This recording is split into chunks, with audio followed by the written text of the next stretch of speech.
Dear friends, dear clicker, let us start. Welcome to the lecture by Professor Jure, Zovko.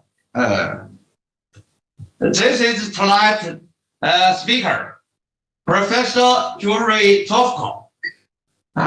He's an attractive, friendly, handsome, intelligent person, and also is powerful in the international circle of philosophy. He will deliver two invited online lectures at Wuhan University. The first lecture, Judgment as a part of method, tonight. The second lecture, Ethics for the Era of Globalization, next Friday night, the same time. His education. Professor Jure Zovko studied German philosophy and the philosophy of religion at the universities of Sarajevo and Freiburg, Germany. At Freiburg, he completed his master's degree in 1985 and his PhD in 1989. From 1993 to 2000 years, he was Deputy Minister for Science and Technology of the Republic of Croatia. 科技部副部长。A summer scholar at the Center of Hellenic Studies, Washington, D.C., 1999. Professor for Anthropology at the Faculty of Philosophy of the University of Zadar since 2000 years. A guest professor in Vienna means Tübingen, Münster, and Sarajevo. An appointed guest professor at Sciences Roma University from 2019 to 2022, this year. He is the editor-in-chief of newly published philosophical journal, Distincture, a co-editor of the International Philosophical Journals, Studies, Hermeneutical, 全是学，Studia Philosophica, something else. He earned many honors. Since 2008, he was elected as titular member of International Institute of Philosophy, IIP, in Chinese, 国际哲学院. Since 2010, he became a titular member of International Academy of Philosophy of Science, AIPS, 国际科学哲学院. Since 2010, he was elected the Vice President of International Hegel Society. Since 2018, he was the Vice President of International Institute of Philosophy, 国际哲学院副主席. a member of steering committee of Facebook, that means International Federation of Philosophical Societies, 国际哲学协会联盟。A member of Philosophy Association. I'm different German. I can't pronounce it then. Okay. Especially last year, he was elected as the president of International Academy of Philosophy of Science, and the president of International Institute of Philosophy. 去年他同时选为国际哲学院主席和国际科学哲学院主席。Very unusual. Yes. So his areas of specialization 比如hermeneutics, ancient Greek philosophy, German idealism, philosophy of science. He won 5 research projects funded by Croatian government. He also won whole international research projects. He won some distinguished awards and fellowship for the first 2 award issued by the President of the Republic of Croatia. 由他们国家的总统颁布的。He has published 11 books, many German and some English. The first is a German book. I can't pronounce it. This book was reviewed in 17 journals, quite influential. I also edited 20 books, published almost 100 papers in different journals or anthologies, published almost 20 reviews. Yes, this is the short introduction to Professor Jure Zovko. I also gave a few words to introduce my colleague, Professor Zhifang.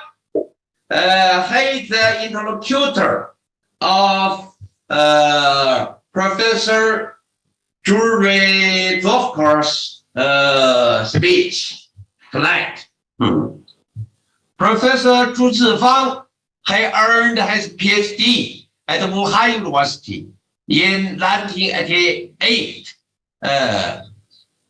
From 1997 to now, he is a professor, and then the second grade professor at School of Philosophy, Wuhan University.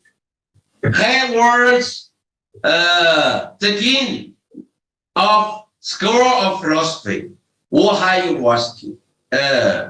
His area of teaching and research, history of Western philosophy, American pragmatism, analytical philosophy, philosophy of science, and inductive logic. So he works quite widely. Now, welcome Professor Jure Zovko gave his first lecture. judgment as a part of the third. He talks more than 1 hour. Then Professor Zhu Zhifang will give his short comments and questions at most 15 minutes. The audience write down your questions in chat box, chat room. The staff at 学术志 will forward your questions to me and Professor Jure Zovko. Then he gives his short replies. Yes, this is my short introduction. Okay, so welcome.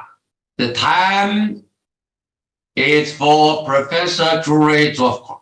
Yes, okay. Thank you very much, my dear friend Chen. Can you see my text now, my PowerPoint? Yes. Yes, Very clear. I can say your PPTs. Okay. First of all, I would like to thank my dear friend and colleague Chen for the kind invitation to give lecture on the occasion of 100th anniversary of the elite Wuhan University. Likewise, I thank the board of directors of University of Wuhan for the invitation and congratulate the professors and students of university on this important anniversary. In my presentation, I would like to explain why it is important and necessary for students today to study philosophy. The primary task of philosophy, in my opinion, in modern society should be to cultivate our mind and strengthen our ability of judgment. Successful cultivation of our judgment implies professional competence and ability of the reflexive analysis and everything that represents the creativity of human spirit, cultural and intellectual heritage, as well as the scientific achievement. In this paper, I will list some examples of philosophers who insisted that this should be the task of philosophy. My intention is to demonstrate that philosophy conceived as critic is based on the foundation of judgments. It should analyze the interpretandum. It means object of interpretation, object of analysis, and the true content. I use the Latin word sub ratione veritatis. That's very important. Under the true context, it should be true. In other words, it means that philosophy cannot be satisfied with merely descriptive understanding of what exists, or with reconstruction of thoughts of some philosopher, but rather must analyze the interpretandum under aspect of true value, just as philosophy, according to its inner determination, requires that it tends toward progress through correction of existing irregularities. I call this form of critical analysis and verification as judgment sub ratione veritatis. It is inquiry from the standpoint of truth. A good example of correct judgment is Socratic Elenkos, the deconstruction of unacceptable definitions. Socrates is father of European philosophy. Since Socrates wrote nothing, experts have tried to reconstruct his philosophy from the early Platonic writing. Gregory Vlastos, one of the best in this field of research, has succinctly stated Socrates' philosophy. The method is all. We could interpret it that Socrates tried to say the method is all. But of course, my opinion differs from this of Gregory Vlastos. According to Vlastos' Socratic method, elenchus remains in principle a method of searching for truth, for winning arguments, regardless of whether or not you take what you are arguing for to be true. That's his book, Ironist and Moral Philosophy, one of the best books in 20th century. Vlastos is certainly on the right track in assigning to Socratical elenchus as an educational reflexive significance as to process of discovery of moral values in a specific situation. Quotation of Vlastos: in my lecture, I maintained that while the elenchus was adversative, persuasively negative in the form, its aim was strongly positive, to discover and defend true moral doctrine. Dialogue Gorgias remained Vlastos' favorite dialogue for the elaboration of his concept of elenchus, because here it is claimed that true cannot be refuted. To geralties udepote elenchetai. But Vlastos' critics also take these dialogues as starting point for their confrontation with Vlastos' interpretation of Socrates. My thesis in this paper is that elenchus refutation in the Platonic early dialogues represents a form of judgment in Kantian sense of the word, die reflektierende Urteilskraft, and not a method. In Socratic dialogue, the concrete case is usually analyzed, examined, and clarified in the context of general ethics predicates. It is discussed, for example, whether the action of Euthyphron's father is pious or not, whether the behavior of the military generals were brave or not, or could Thrasymachus' statement that justice is based on the interest of strong be universalized in the general standard of living. In contrast to Vlastos' interpretation of elenchus, it is important to emphasize that Elenctic argumentation, Socratic argumentation, is more than just a method. It is a form of careful examination of how to live well. It is a process of reflective judgment. Elenchus is not merely a methodical procedure in which wrong views and incorrect definitions are refuted. It's also a sign of concern for one's own personality. In Greek, epimeleia heautu. The question about good life or how to live well, pos biotheon, remained the central stage of the Socratic discussion and ultimately proves to be the moral elenchine that strives for moral clarity. Already in the Apology, the earliest dialogue, it was stated that unexamined life is not worth of living. That's important for us philosophers. Ho dan exercitas pios ubiotos anthropos. Elenchus is process of permanent examination of one's own life with regard to happiness, eudaimonia. Of course, Socrates is aware that practical knowledge, what conditions guarantee a good and happy life, surpasses his epistemic ability, but it remains a purpose of his philosophical investigation and judgments. The key difficulty implies by the effort to achieve a good life is thus how the individuals is to achieve phronesis. Phronesis implies good judgments and excellence of character. What? Phronesis, Greek word, it means reasonable thinking, ranging from the judgment of specific situation to the key question of how to achieve an excellent form of life.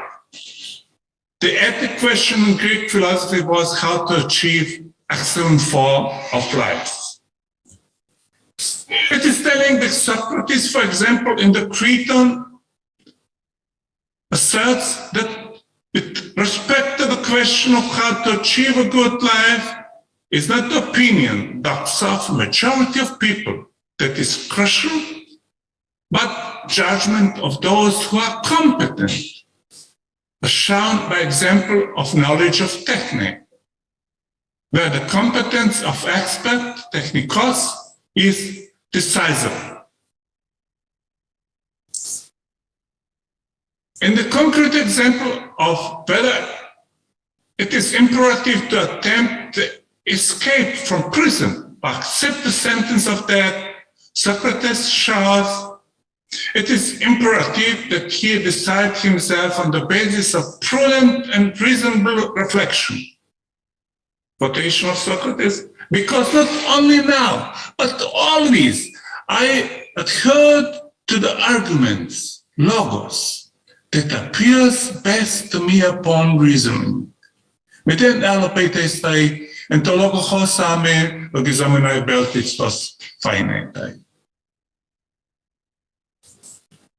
The mere fact that human beings possess ability to judge, phronesis, prudence, is thus the condition, but not the sufficient cause for the achieving a happy and satisfied life. Moreover, Socrates' logizomai, this ability for judging for myself, presuppose a faculty of judgment as a search for the best option that fulfill our meaningful life and achieve the best conditions possible for the human being, eudaimonia.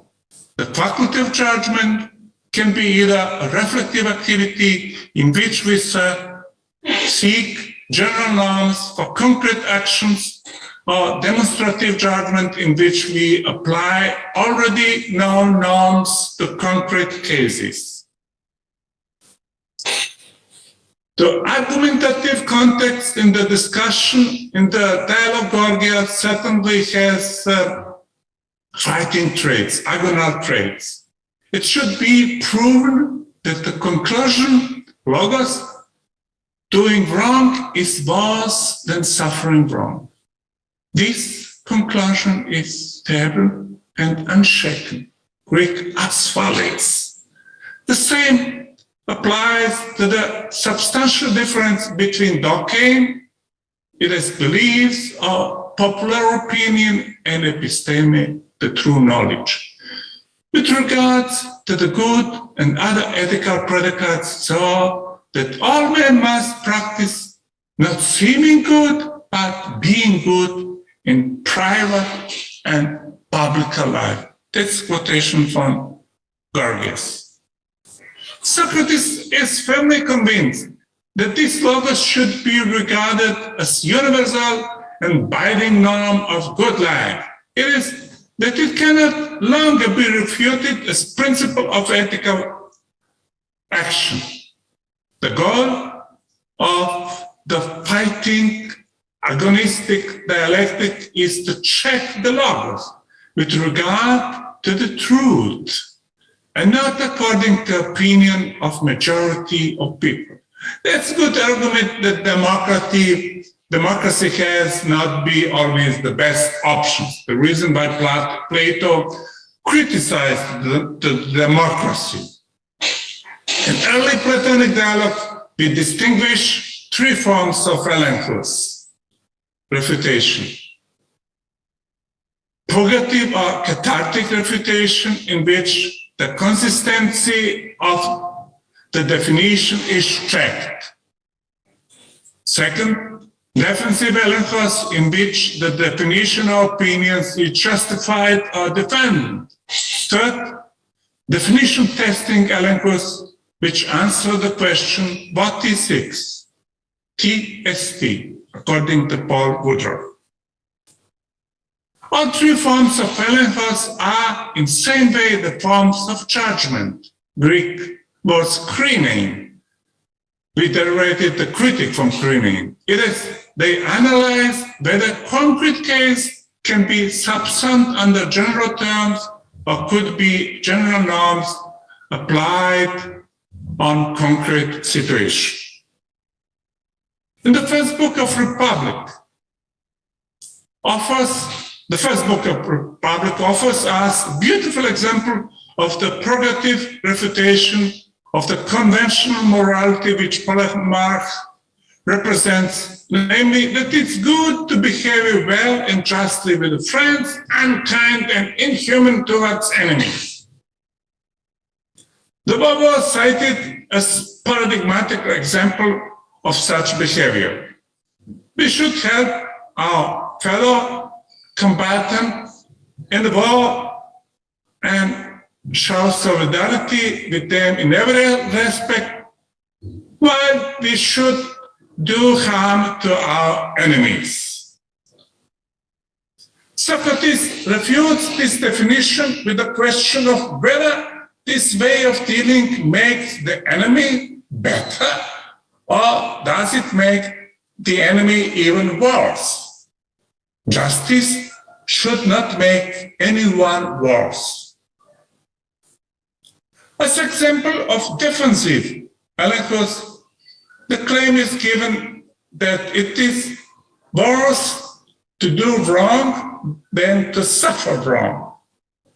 The Logos contains a statement, a principle of life, namely how one can live well and happy. Therefore, Socrates claims that he will defend these Logos with iron argument. All other assertions are refuted, only this one remains conclusive, unshakable as follows in Greek.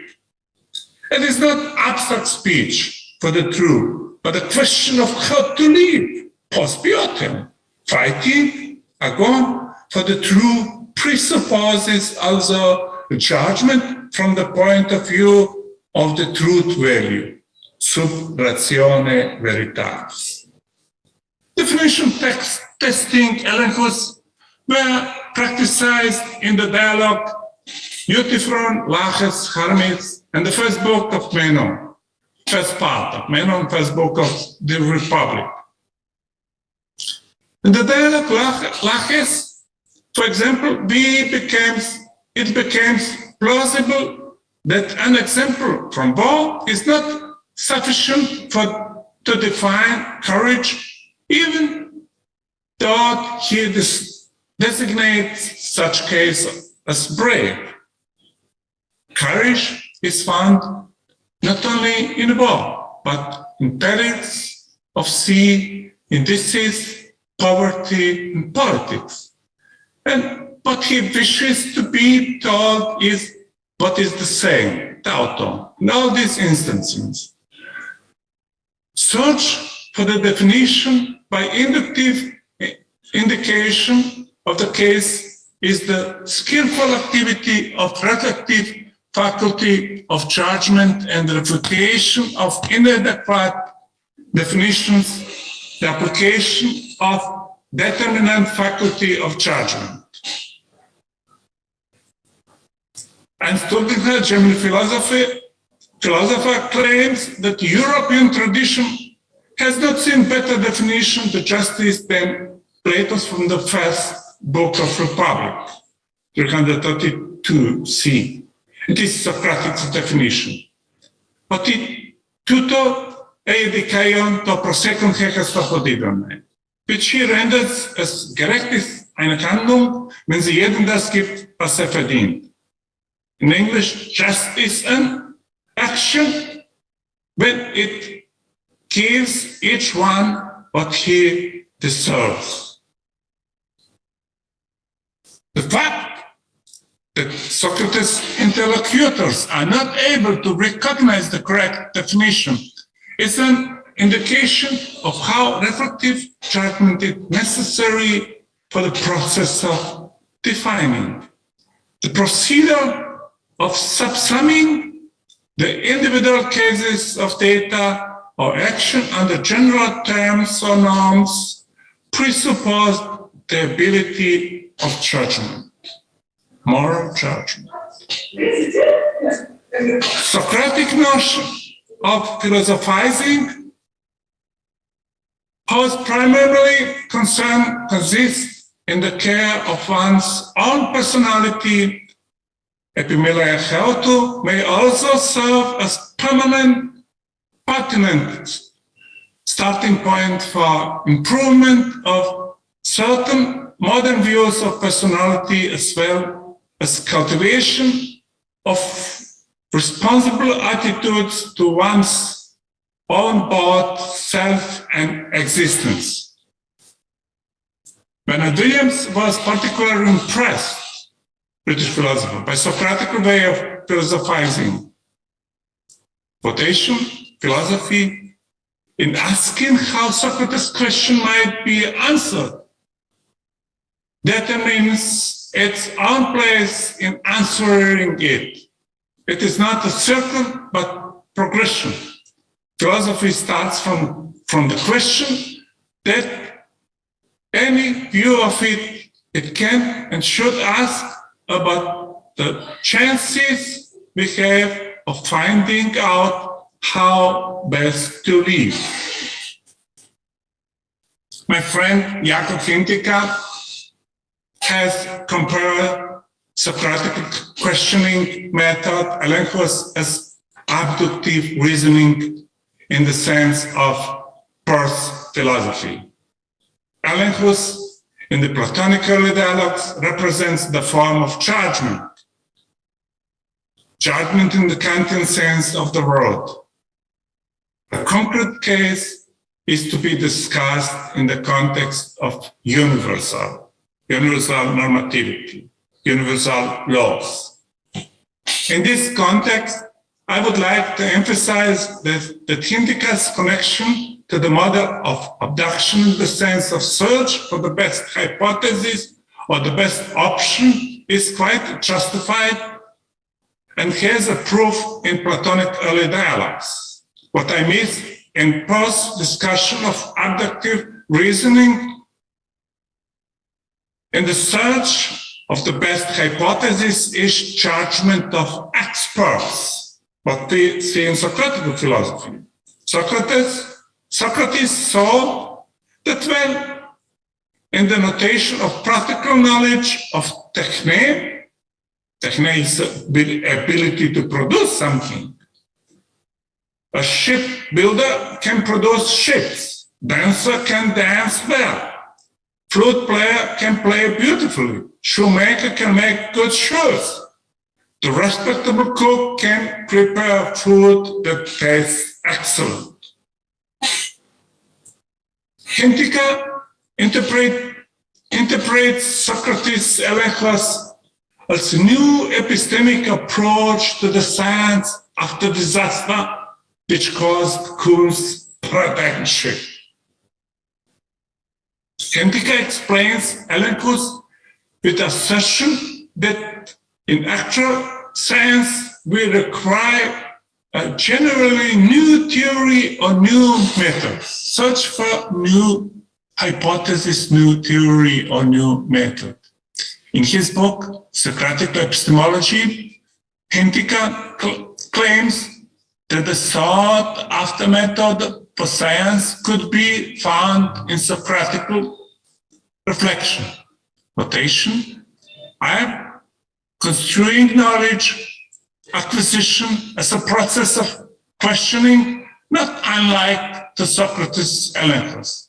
I have been impressed by Socrates' method as strongly as was Plato, who turned it into universal method of philosophical argumentation and philosophical training in the form of the questioning game practiced in his Platonic academy where like our universities now. For Hintika, the Socratic method of questioning or elephos amounts the modeling all inquiry as questioning process. In the Socratic questioning, he sees we tried not only the definition question, what is X, but a common discussion of the explicandum, what should be explained. Hintika explains that in scientific research we have to deal with the interrogative access. Like what? By claiming such generality for the interrogative model, I can appeal to such precedents as Collingwood and Gadamer. Gadamer is representative for hermeneutic. Logic of questions and answers, even though what they call logic really was not.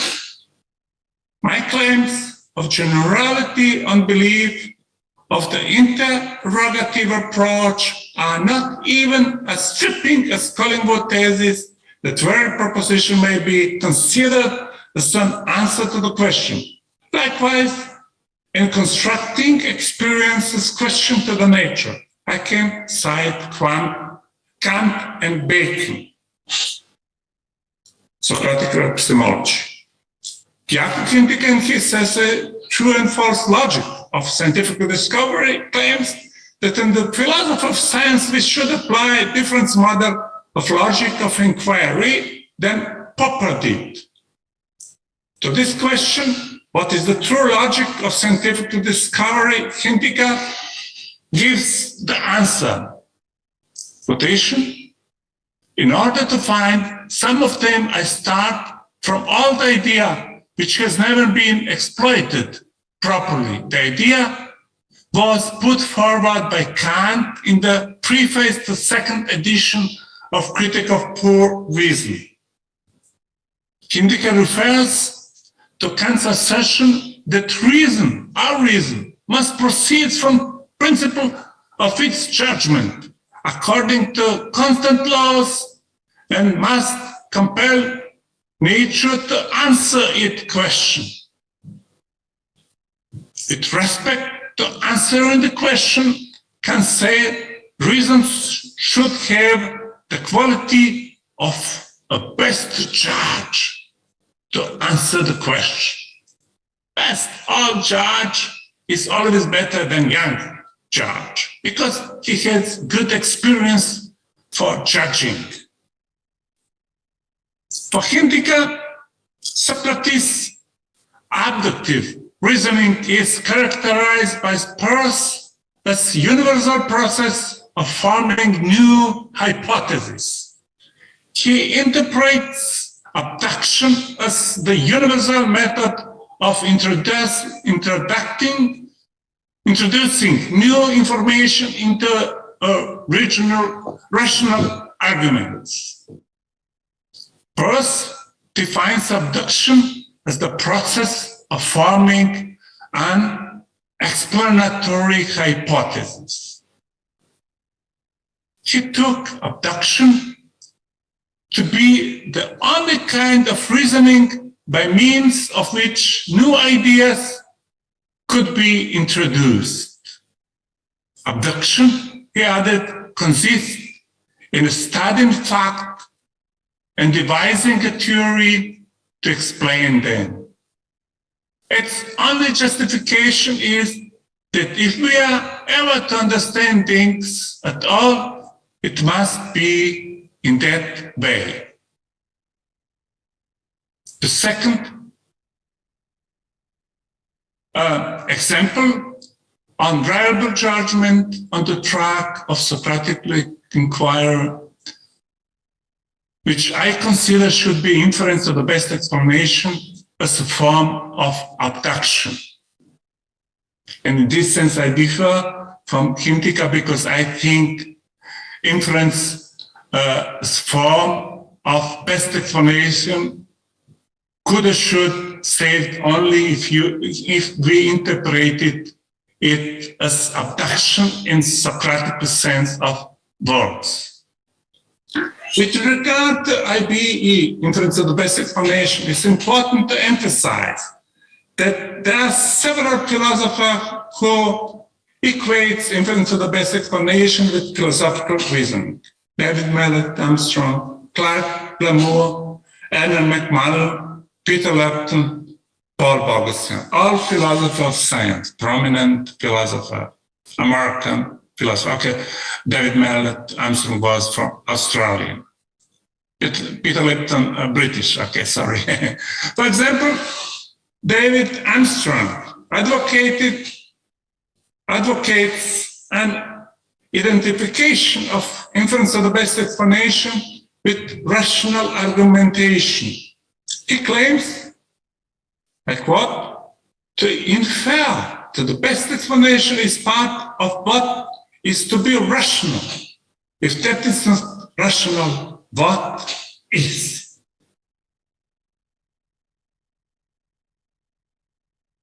Armstrong claims that our ability to infer from the observable to the unobservable is the central feature of our conscious life. Quotation, the sort of observational evidence which we have makes it rational to postulate law which underlie and are in the same sense distinct from the observational evidence. The inference to the law is case of inference to the best explanation. Inference to the best explanation, Armstrong as a fundamental, understands as fundamental ties that brings together the particular and the universal, empirical phenomena and their laws. Regarding the question of whether this inference to the best explanation is regulated by any rules of non-deductive logic, Armstrong abstains from judgment in the sense of classical skeptical epoche.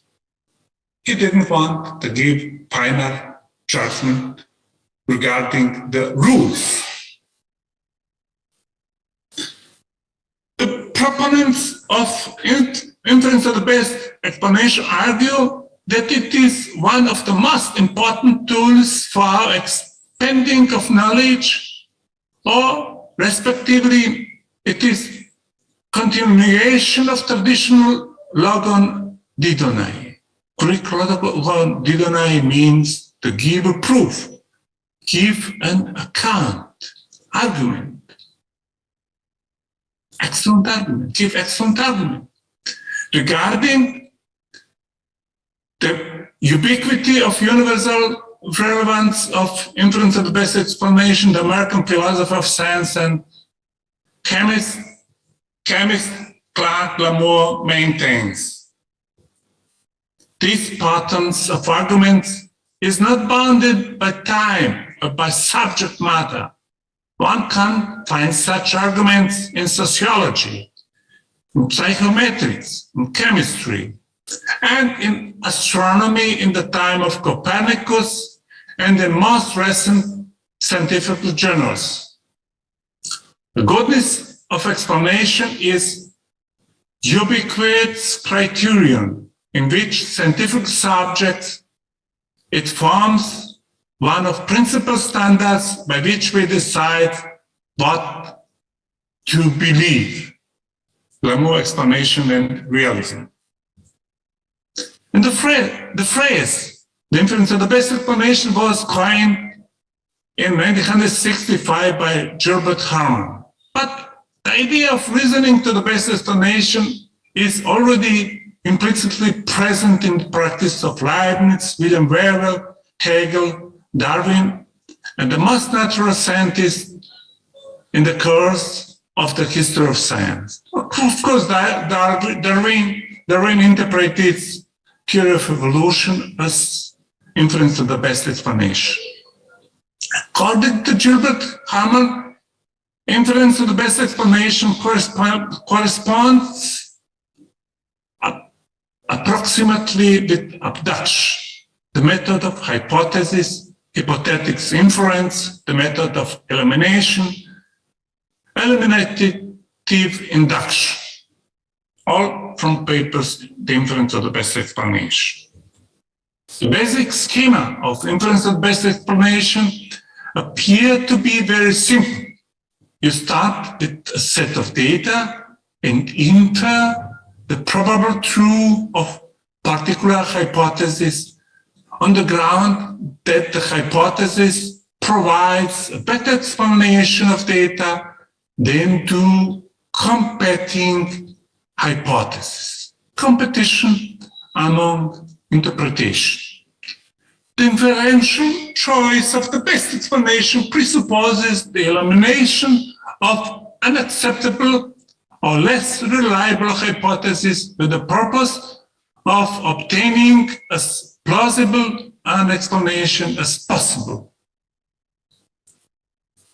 In the process of elimination, that is the selection of hypotheses, Hammond says, in making this inference, one infers from the facts that a certain hypothesis would explain to the evidence to the truth of that hypothesis. Herman hit the nail on the head when he claims that there is a crucial problem how to judge that one hypothesis is sufficiently better than other hypotheses.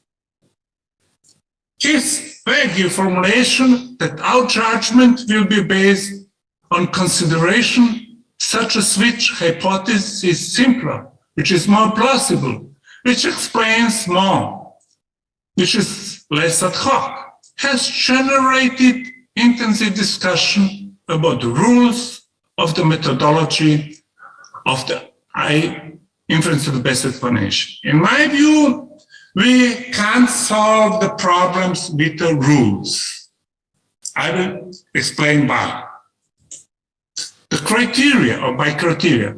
criteria for the choice of the best or most reliable hypothesis, it is inference of the best from explicanda, the fact which are to be explained to an explicans. That which contains the explanation were intensively discussed among experts for inference of the best explanation. One of reasons for this was obvious because Gilbert Hammond equated inference to the best explanation with abduction and interpreted as enumerative induction. Of course, I'm against enumerative induction because you never know did you get collected all cases. In this sense, it remains controversial whether abduction at all can be compared with inference to the best explanation because of the narrow tertium comparationis, reasons for comparison, comments in comparison. After all, there are prominent experts on pragmatism and inference to the best explanation who claim that abduction in its internal structure is identical to the inference of to the best explanation. For example, Charles Missak asserts that Peirce first analyzed the practical reasoning from the best explanation under aspect of induction. That's true. Peirce maintains that abductive reasoning in the science introduced theoretical models that explain the observed phenomena. From the standpoint of valid knowledge, there are always several possible hypotheses. Hypothesis 1, hypothesis N, which potentially explain the given experience. E. The abductive assumptions select the hypothesis that seems most plausible. For Peirce, abduction is process of forming an explanatory hypothesis. And Peirce claims that the purpose of abduction consists in studying facts and devising a theory to explain them, then it is obvious that this process of reasoning is concluded with the establishment of plausible models of explanation. Sensu stricto, there are no universal logical or epistemical rules for objective thinking, but some external frameworks are necessary that are decisive for enumerative induction, which Peirce call a general habit of thought. In normative science, his paper. Peirce has listed 3 characteristic criteria that are necessary for hypothesis to be promising. It must be explanatory, testable, and economic. The crucial question here is how abductive reasoning could be logical inference and yet not hindered by logical rules. That's very difficult. That should be discussed with Professor Chen. It is clear that intention of Peirce was to demonstrate that abduction generates and recommends beliefs. But the question how they became doubt resistance cannot be solved by abduction. The question still remains how to distinguish scientifically fruitful abduction from purely speculative abduction. And whether this is possible with criteria for acceptability and scientific abductions. First, abductive logic differs from formal logic and is very reminiscent to Kant's judgment, which starts from analysis of an individual case and attempt to contextualize it through its general definition. Peirce, for example, argues that abduction is different than this reflective process of investigation. After all, nothing but guesswork. I could agree with supporters of inference of the best explanation that is no alternative to rational thought. But if we want to apply inference of the best explanation successfully, we need to know its boundaries. The main problem of the approach to explanation of cognition of external reality is an assuredness that the inference to the best explanation combined with universal criteria guarantees an accurate and truthful, fruitful knowledge. Rules and criteria should also ensure a broad and wide application of inference of the best explanation in the field of science. In the context of the traditional hypothetic deductive model of explanation, we could analyze what criteria permit one to infer whether some explanation could be characterized as reliable explanation. Good explanation is usually a causal explanation, but that in itself does not establish whether it is well-founded explanation which provides the basis for the inference to the best explanation. A well-founded explanation has, among other characteristics, great extension and coverage, greater extension and coverage than other explanation with regard of the explanand. what should be explained. In order to higher degree of reliability in precision regarding description of causal mechanism governing phenomena, and therefore in greater ability to predict their behavior. Greater unification of data to be explained is further criterion which justifies the inference of the best explanation. It offers higher degree of reliability and precision regarding description of causal mechanism governing phenomena, and therefore a greater ability to predict their behavior. Greater unification of data to be explained is further criterion which justifies the inference of the best explanation. According to Thomas Kuhn, philosopher of science, there are 5 characteristics which are relevant criteria to evaluate the adequacy of a theory, namely accuracy, consistency, scope, simplicity, and fullness. Kuhn's criteria for establishing the validity of scientific theories are used also by most supporters of inference of best explanation. For example, Peter Lipton, Alan Moore, Paul Bogossian. The paper of Kuhn, Objectivity, Value, Judgment. The fact that prominent philosophers of science could agree with regard to the universal criteria which act as precondition for the realization of inference of best explanation does not guarantee that the goal of research will be achieved. I'm not against rules, but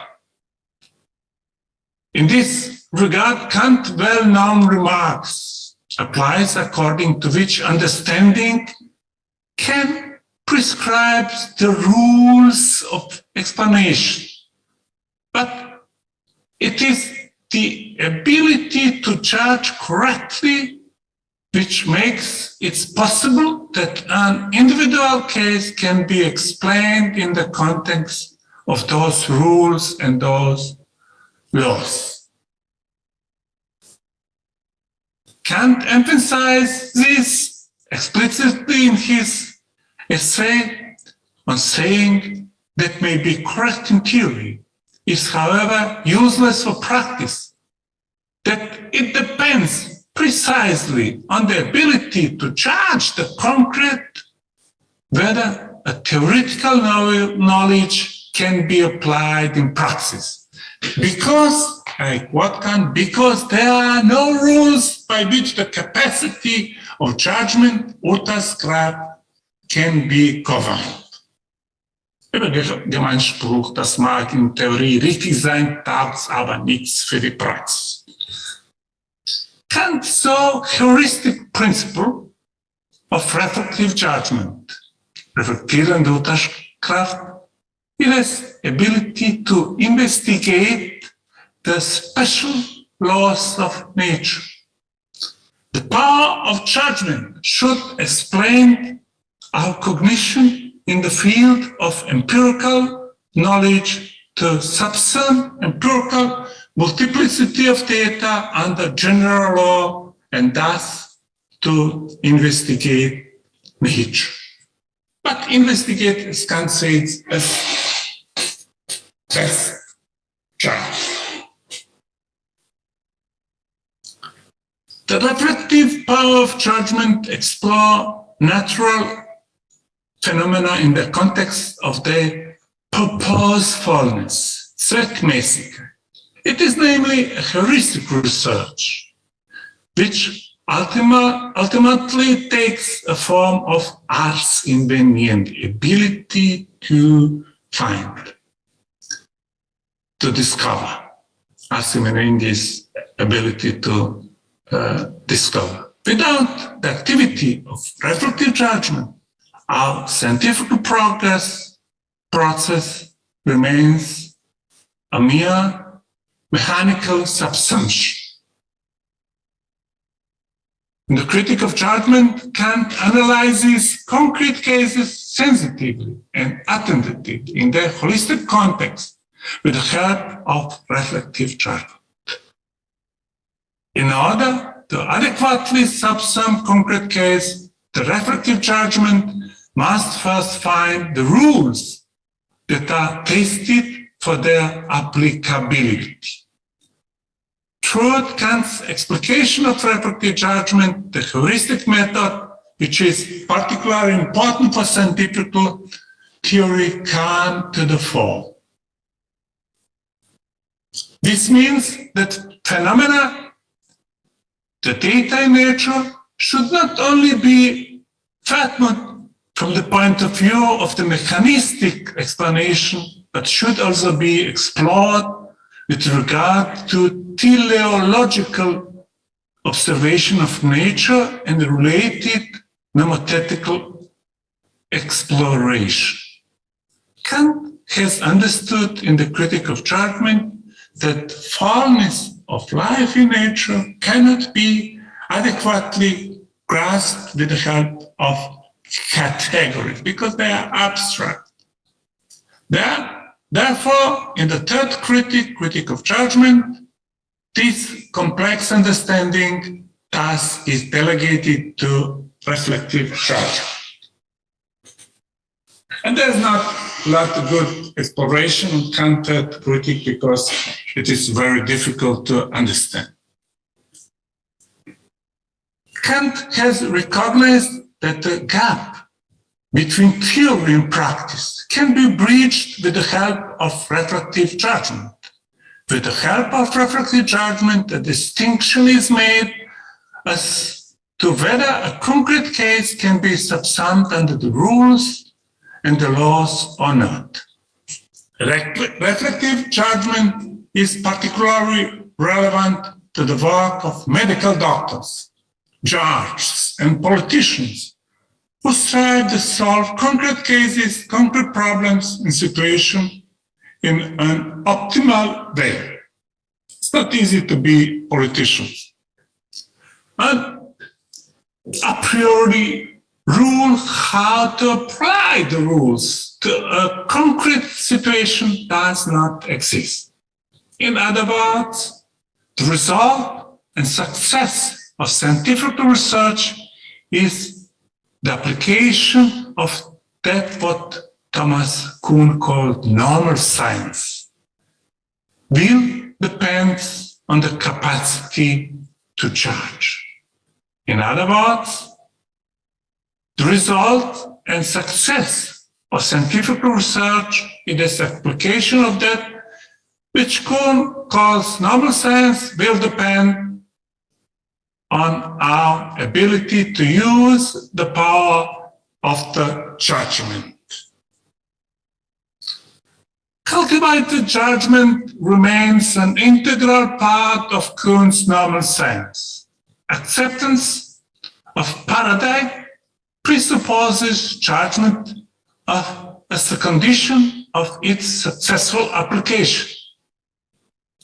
The occurrence of anomaly in scientific paradigm requires reflective judgment that search for the best options with regard to theoretical explanation. Whether or not this will lead to scientific revolution, to paradigm shift, or only to transformation of paradigm is decisive for the judgment of scientific community. This is not possible without reflective judgment. That is without which Kant calls reflektierende Urteilskraft. The problem of application of knowledge and judgment is one of crucial issues in medicine, law, and economics, as I say.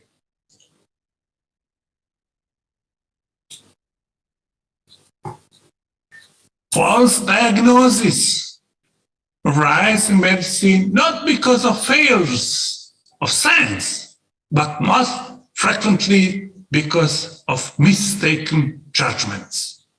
The physician's expertise obviously does not depend on his training through poorly scientific research alone, but also on his experience and ability to apply his general knowledge to concrete life situation, to patients, to the people who are ill in the hospital. In any case, it is not possible to set aside the question of humanism and the art of healing, because it concerns primarily life itself, whose care is entrusted to the physician's ability. We all trust to the physicians. Kant, critic of judgment, demonstrated that power of judgment is central, not only for human rationality, but to an understanding of the integral functioning of our natural and intellectual powers in the production of human experience, knowledge, understanding, and actions as a whole.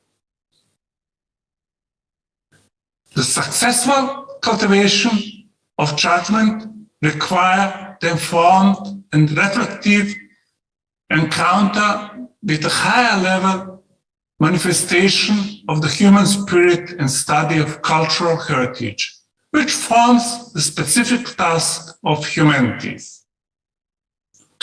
The cultivation of judgment is considered a physical precondition, natural structures, and motivation and pre-existing cultural and social circumstances, and depends essentially on specific forms of encounter with manifestation of higher level reflections in the art, culture, humanities, and philosophy, as well as forms of creativity promoted and studied by them. My references: Armstrong, David Mallet, What is the Law of Nature, Bogossian, Fear of Knowledge, Gilbert Harman, The Influence of the Best Information, Jakob Kintika, What is Attraction, Gregory Russell's Socrates-Arianist Moral Philosophy, Paul Woodruff, The Skeptical Side of Plato Methods, and my papers arguing its constituents of Socratic Elenchus, and my paper, The Influence of the Best Explanation, A New Myth. Thank you for your attention. Thank you, Professor Jure Zovko. Your talk, your lectures is very informative, interesting, and stimulating. Now, the time is for the Professor Zhu Zhifang. They will give some comments and questions. Professor Zhu Zhifang. Okay. Can you hear me? Yes, I can hear you. Yes. Thank you very much, Professor Zovko. Excuse me. How is your name? Your family name is pronounced Zovko. Is that you? Or how to pronounce your name? Professor Jure Zovko, I ask you how to pronounce your name.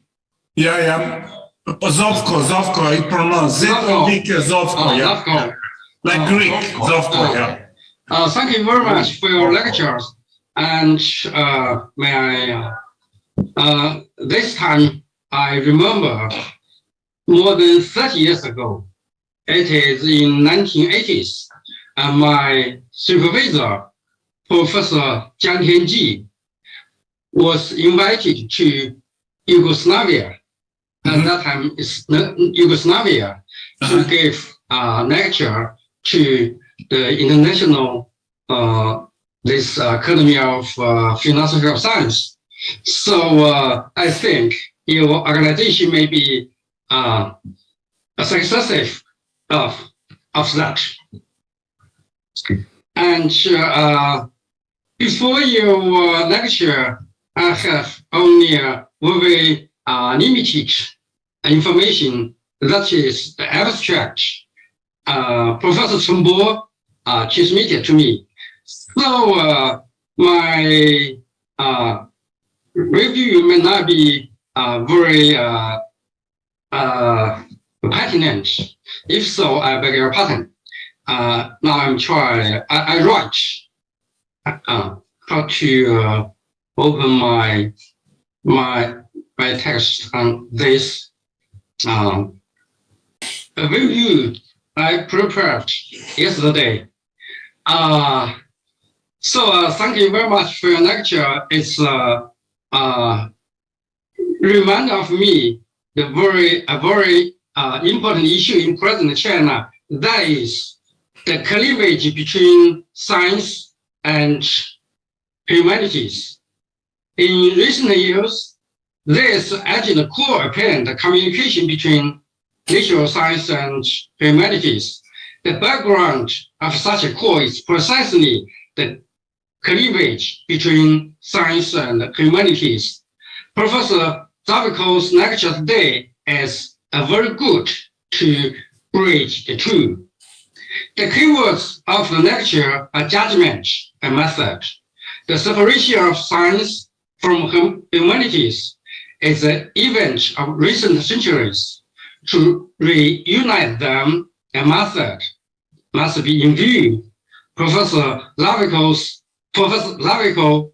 has pointed the way of judgment inspired by Socrates, Plato, and Kant. It is widely acknowledged that logic is common to science and humanities. Besides logic, what else are shared by science of nature and science of human beings? It seems little for both parties. Kant appeals to the faculties of mind to understand. His critique of pure reason and practical reason and judgment. There is the question why science and humanities are both grounded on the same faculties. Why do the two parties separate so sharply? I find no reason for the why. Professor Zovko contributes the proposal that judgment runs through all fields of intellectual and activities. Practitioners in medicine, economics, and law do rely heavily on the faculty of judgment in their diagnosis, deliberations, and decisions. Induction and inference for the basic explanation are advocated as the principal method of science, but they are merely a part of a certain form of judgment. Professor Zovko further proposed that humanities aim to sharpen and promote our understanding and judgment. These proposals are interesting and important. Understanding as a faculty of mind for Kant is another thing go across the gap between science and humanities.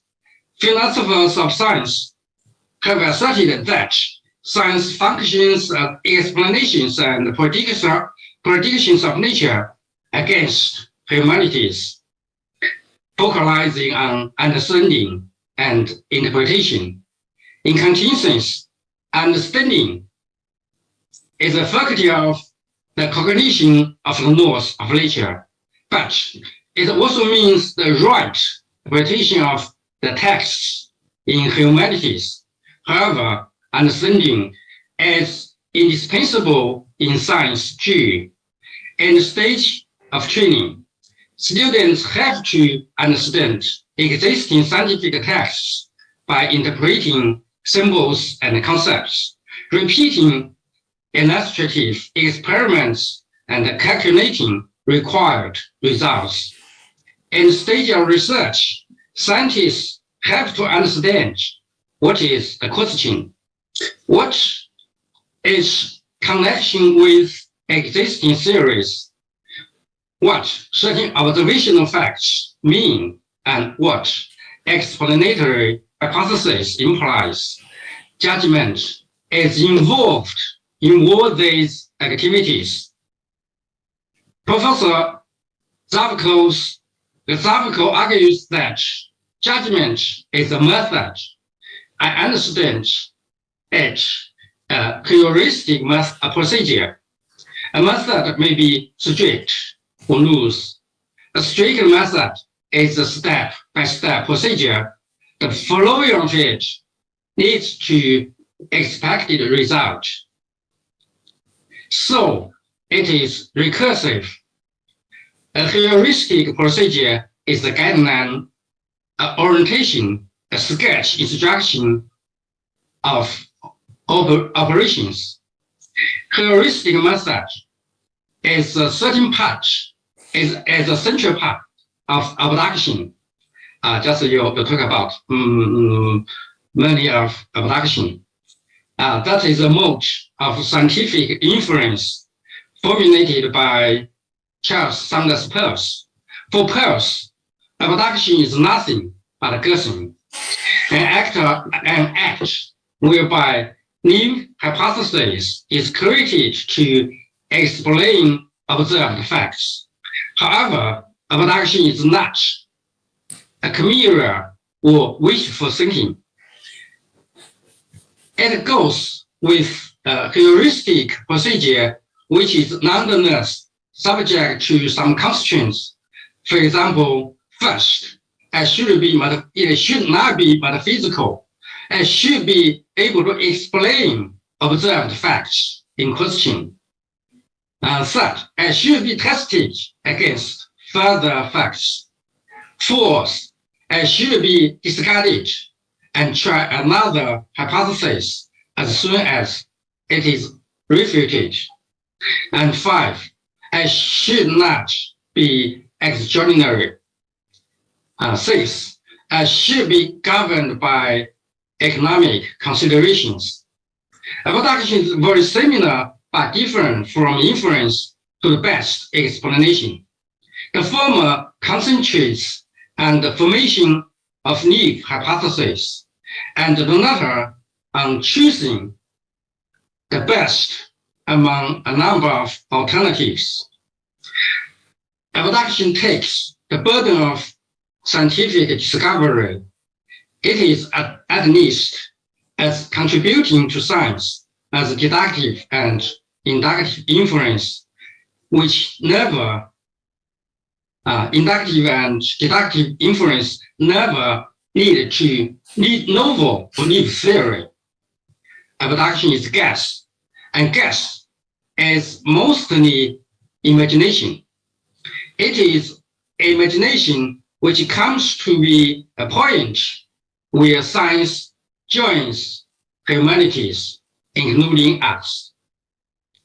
Kant claims that there never is nor can be a science of the beautiful, and the judgment of taste is not determined by principles, and the fine arts has only got a manner but not a method of teaching. I think by method he means a step-by-step procedure, but he nevertheless described some heuristic for teaching art, such as in illustrating what is to achieve and how achievement is attained, supplying convenient text, keeping a certain ideal in view, making severe courtesies, and so as to exciting the pupils' imagination and promote his own critical judgment and imagination are essentially driving force both in science and in art.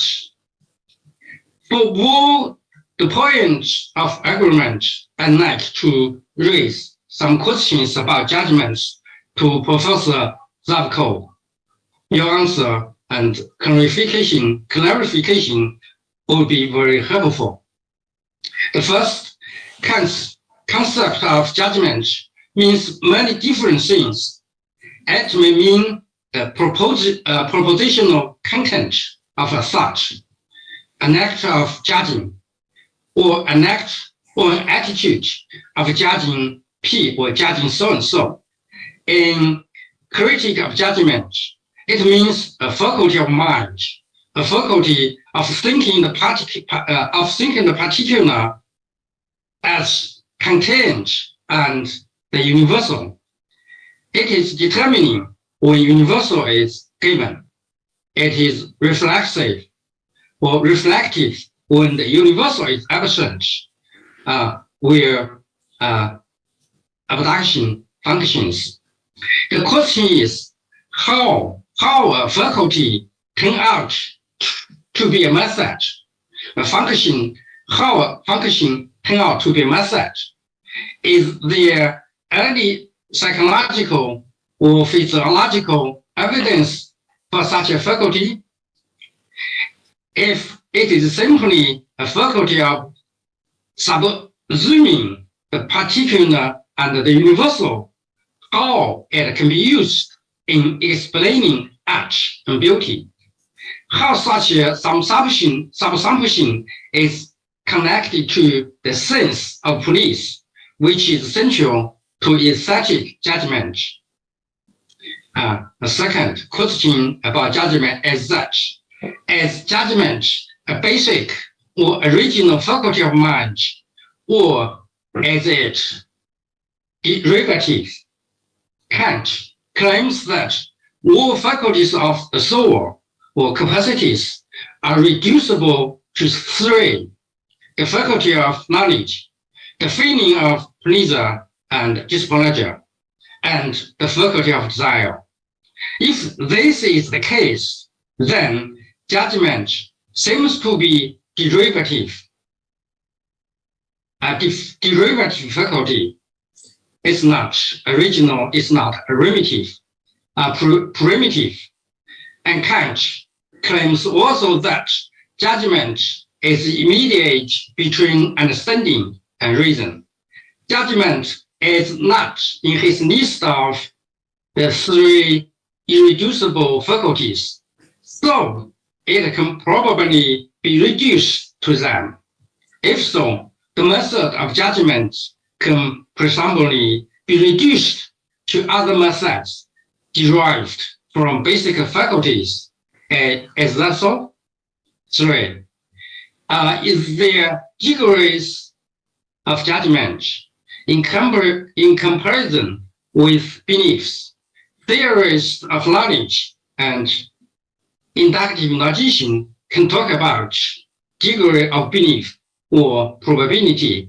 Does it make sense to talk about degree of judgment, or is it reasonable to say that our judge, is it reasonable to say that one judge convincingly so and so, or hesitatingly so and so? That's my question. Thank you for your lecture and for your expected answer. That's all. Okay. Thank you, Professor Zizou, for this excellent exploration, which is a new contribution to the problems. Chen is member of International Academy of Philosophy of Science, and we will have next meeting in Germany next year. The topic is Science and Light World. you know, in Germany there is verb Lebenswelt, which used in English, although it means life or other. But it's important because it's we make progress in science, in medicine, for example, robotic surgery. If you discuss with physicians, with the doctors, you can see how we improve with science our life. How could we better be operated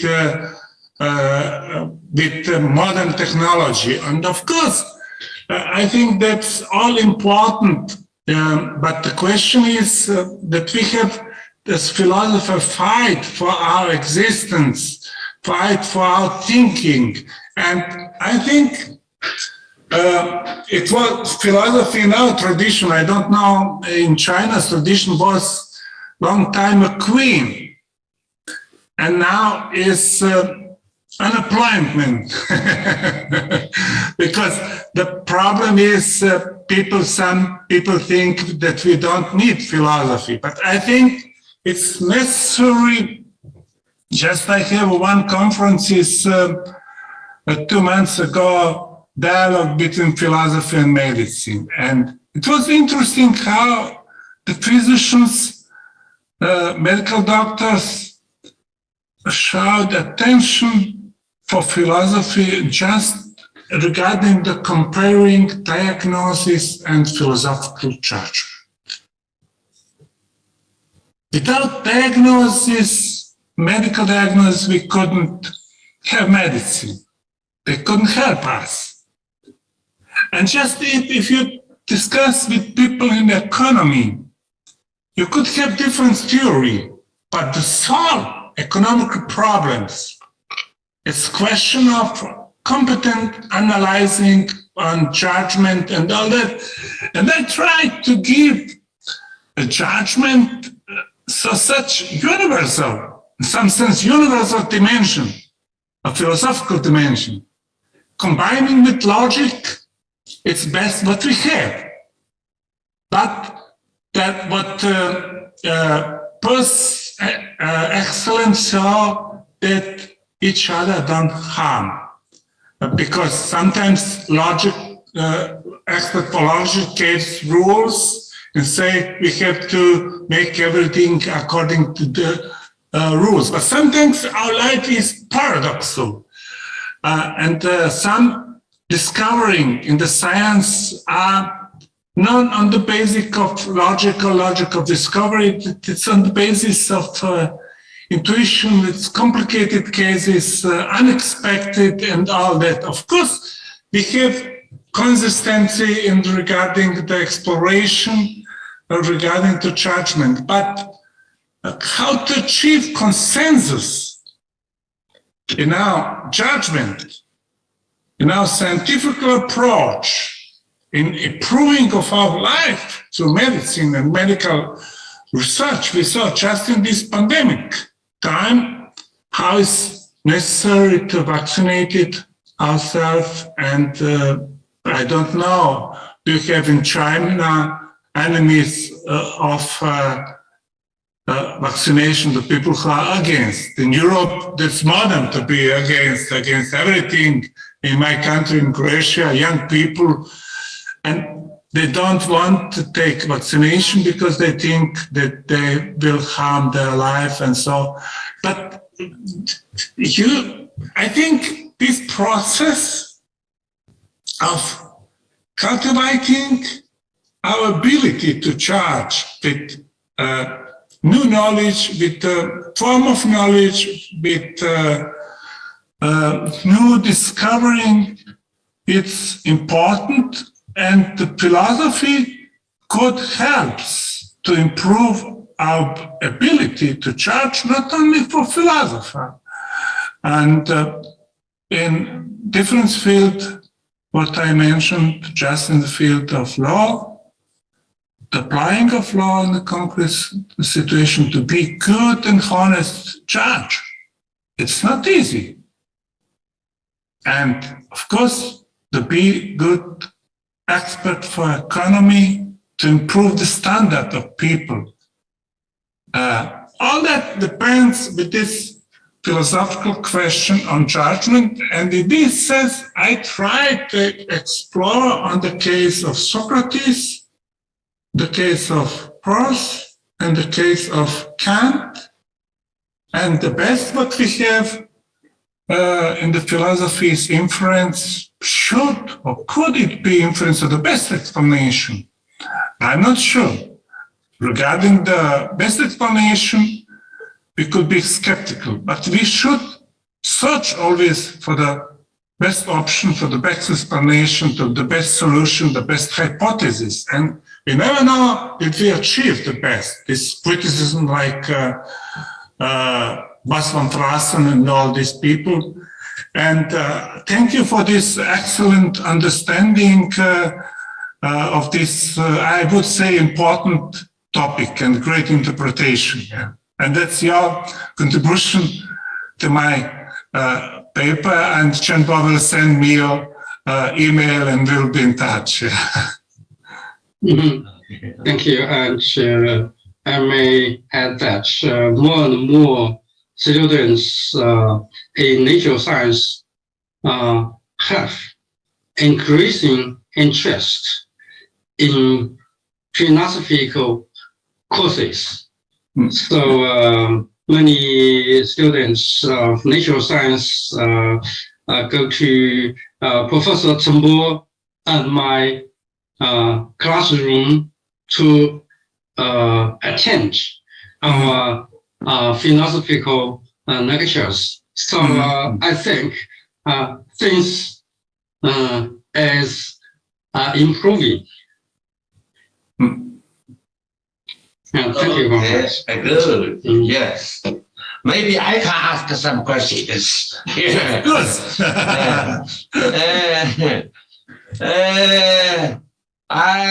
Do you think, Professor Jure Zovko, do you think judgment is internal to abduction and inference to best explanation, or in the outside of this total methods? In my own opinion, judgment is the internal part of abduction and inference to the best explanation. Why? When we create hypotheses, when we choose the best from different hypotheses, we have to rely on our judgments. So in that sense, judgment is internal to the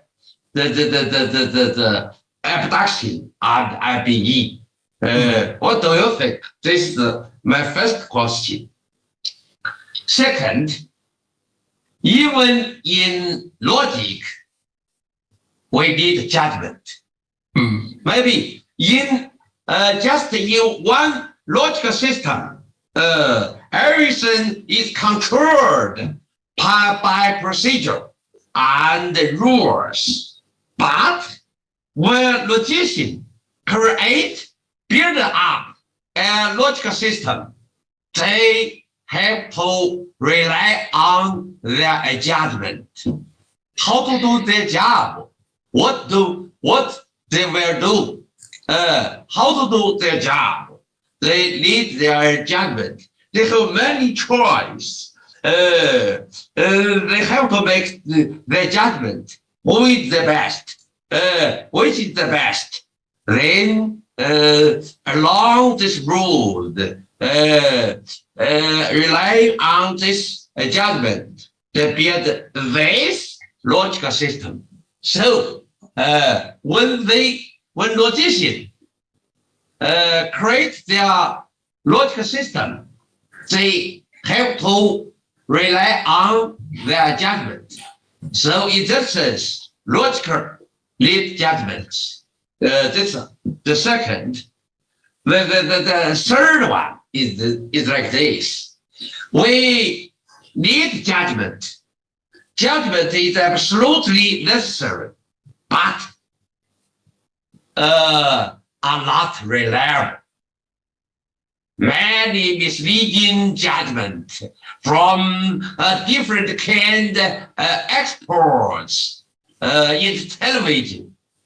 They often told us misleading opinions, misleading comments.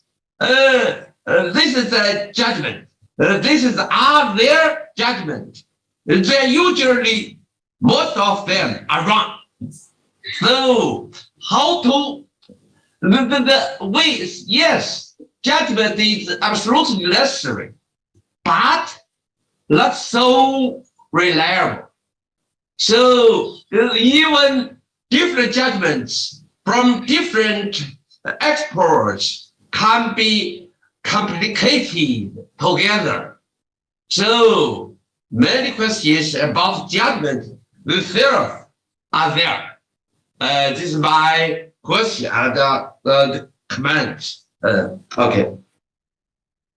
Yeah, great. The lot cases which would support your thesis that logic, science, and judgments are well connected should be Popper and Hintika. Popper, logic of discovery, of course, it's special model of logic, but it's question of discovering. It should be logical, and of course, you should avoid contradictions, and hypotheses should congruent and all that. Other question of logic of questioning and answering, interrogative logic from Hintika. That's very complicated logic. It's very complicated to formalize this form of logic, but we could, with logical formalization, improve our questioning and all that. The late Frege tried to use angewandte logic, applied logic, and I just tried to write commentary with my assistant Mate, who is a logician, from later Frege, because it's necessary to know this language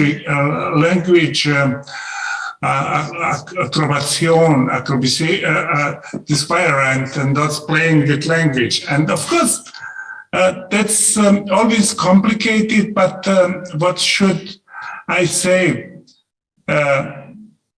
It's necessary to combine all these fields, all these disciplines to improve our analytical ability, and of course, there's term analytical philosophy, but I would, in this analytical philosophy, use more some terms from the traditional concepts like Elenchus, Socratic Elenchus, because it's search for the true, search for the best variant, the best options. And sometimes there are some field, just practical field, medicine, the law, economy, where you should decide with your knowledge, excellence, expertise, as expert with a lot options, you have to decide for some of which you should consider as the best. You never know. You could never sue. You need experience to test, of course. Practice, economy, the medicine. Should a patient survives or die? And but you need this philosophical precondition for all these reflections. And I would say logic is a very important segment of our thinking, analyzing, but it needs some support from this ability to judge, because ability to judge is connecting with practical life, with our ethical life, and I will try to continue my next lecture to analyze which form of ethic do we need, which form of ethics are the best for our lives. Just in the time when we have treat that we could destroy our earth, destroy our countries with lot plastic, with these unecological producing and etc. Because we have responsibility for the next generation, for our kids, our uncles, and all. It's all task of us philosophers to consider the problems. And of course, I'm always, I like, for example, Lukasiewicz wrote an excellent book on Aristotle, how he used principle of non-contradiction. He tried to apply it in the concrete situation, and sometimes formologically was not true, but Lukasiewicz explained we need to justify its Aristotelian intention. It was a moral intention to keep the true knowledge. But it's of course not easy yet to get, and that's the reason why I insist on the options, judgment sub ratione veritatis, judgment according the true, in the view of true options, in the view of the option which should be satisfy, reliable, and excellent for our life, etc. And just in the field of science and scientific research, we should consider all treatment which treat our society and all that. And of course, our obligation is to improve our form of life and improve our ability for judgment. And of course, logic is not only the formal logic, it's process of thinking, analyzing, and putting in the complicated context and of knowledge and context of explanation. Maybe I'm not so expert for logic, but I love it because it's necessary, and I enjoy some to read Frege, of course, because I'm impressed with his philosophy, clearness, and with his language, of course, in German. Semantics approach and all that. Yeah. The problem is, of course, that we have in philosophy sometimes discussion according to disciplines and in the context of disciplines. Logicians discuss only the logicals, explicata, and logicals problems, and of course, philosophical problems are not only logicals. We have ethics. We have, if we try to do design, this Kantian option, aesthetics, how to get good buildings, ability to improve our judgment regarding beauty and functionality, and all that. It's questions which are connected with philosophy.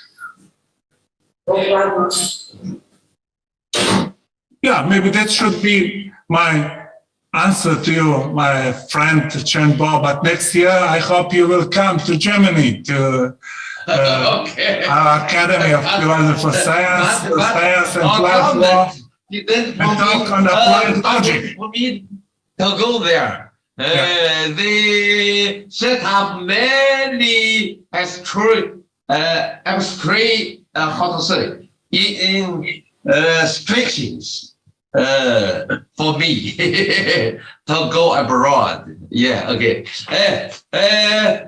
Any question? No question from the audience. In the room, chat room. But 李唐瑞雪，你们有问题吗？Do you have any question? Or Professor Zhu Zhifang, say something again. A few minutes.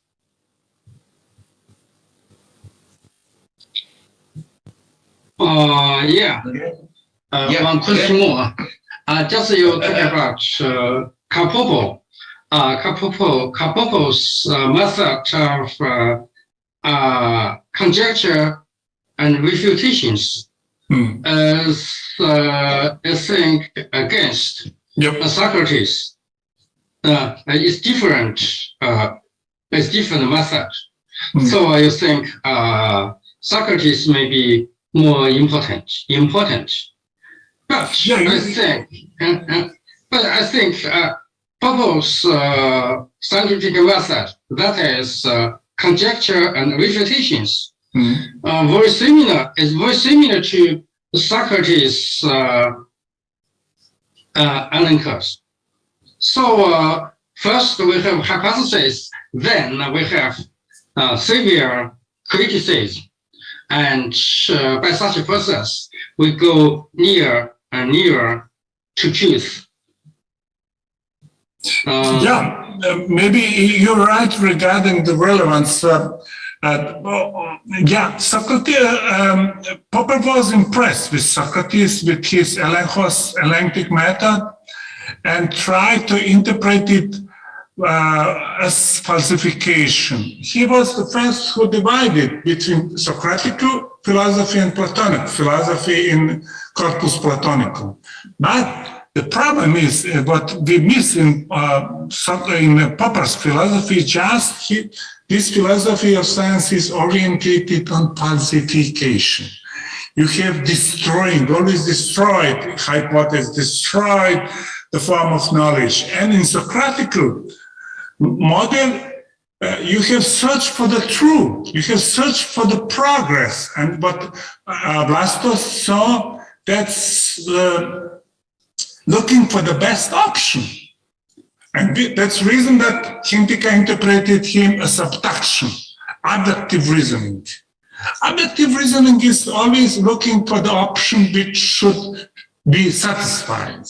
And of course, in this sense, Socrates is father of European philosophy because he has not this, but this concept of theory-ledness, too much theories. That's the problem for philosophers of science, that they have now theory-ledness, too much theories, and arguing regarding which theories should be falsificated in the few years, etc. But if we have other models, like Katosh, who was Hegelian, he has heuristic progress of discovering, and this heuristic progress is process of integrating knowledge. We make step over, and no step, we integrate it. And I don't like paradigm shift, that there's now communication, commensurability between paradigms.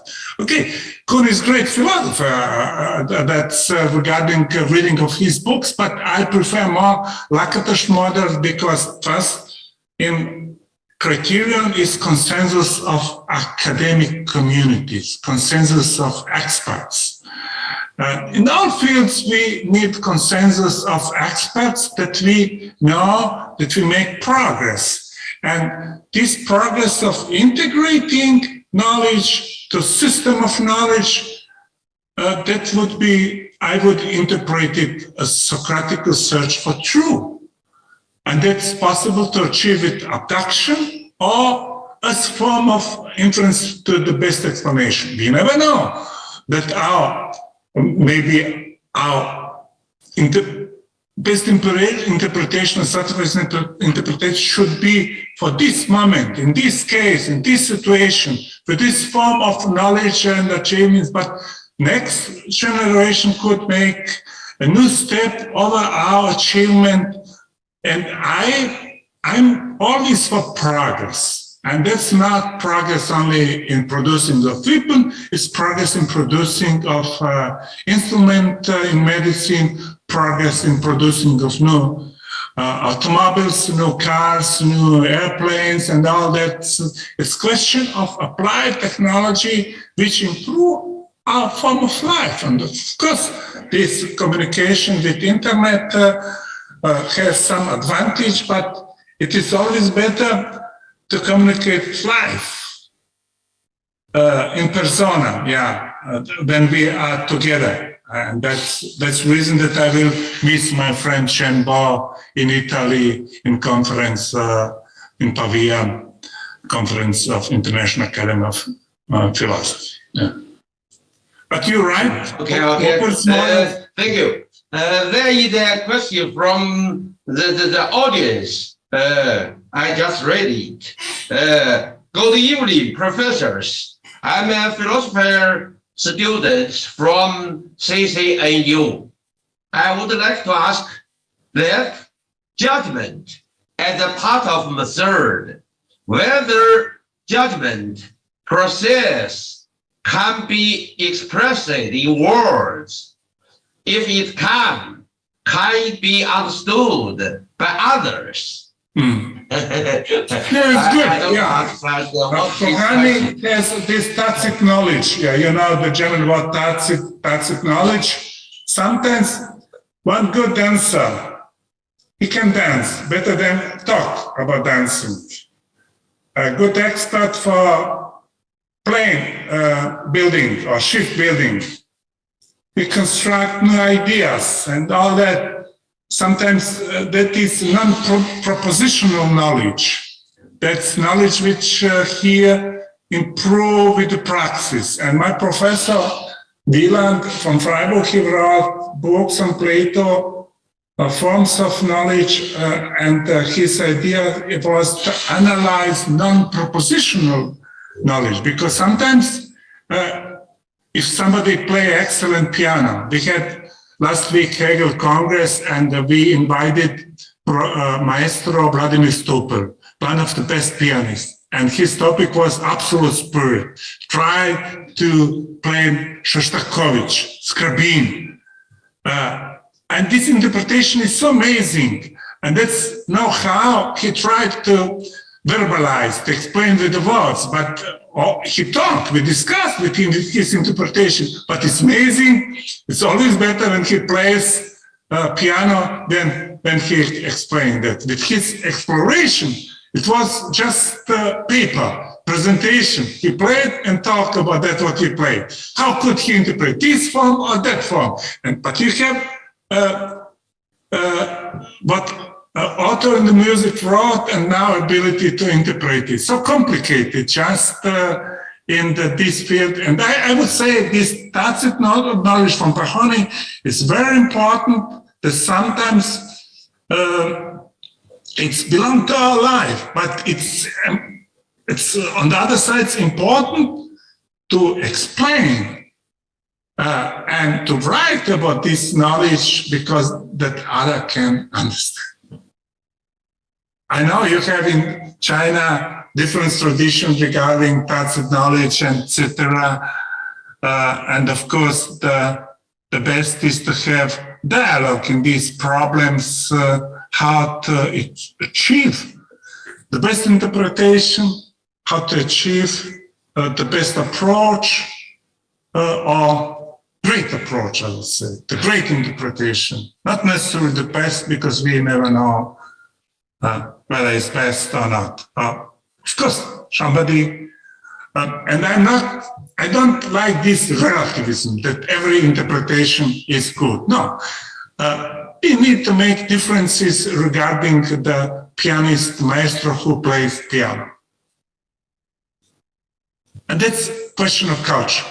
Of course, the famous case was from Pogorelic, Croatian pianist in Chopin days in Warsaw, 1980, when the half of jury gave him the highest exam, the highest qualification, the other half the worst.